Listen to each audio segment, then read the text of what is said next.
Today on the Stay at Home Chef, I'm showing you how to make the ultimate garlic bread.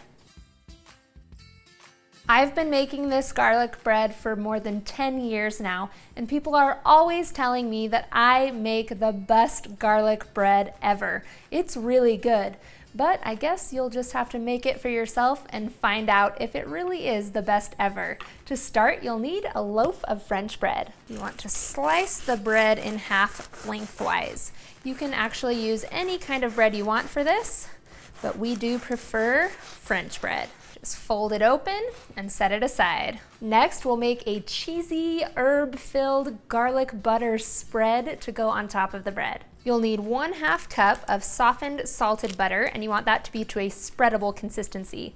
To that, you'll add 2 tablespoons of extra virgin olive oil, a tablespoon of dried basil, a teaspoon of dried oregano, 1/2 cup of freshly grated Parmesan cheese, 4 whole cloves of crushed or minced garlic, then 1/2 teaspoon of salt, 1/4 teaspoon of black pepper, and then use a fork to mash this all together. It takes just a minute or two of mashing to get this all well mixed together. Then we're ready to spread this onto our loaf. So grab a butter knife and start spreading it on into an even layer. You can see it's a nice thick layer.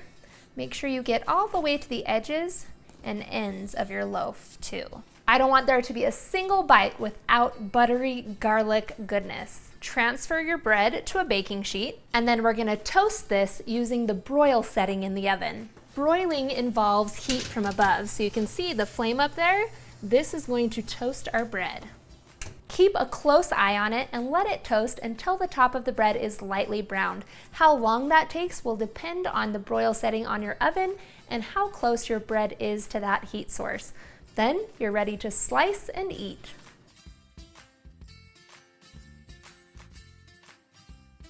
Thanks for watching. You can find the full written recipe in the video description. Be sure to subscribe, like, and follow, and check out the rest of my videos where you can find hundreds of restaurant quality recipes you can easily make at home. See you later.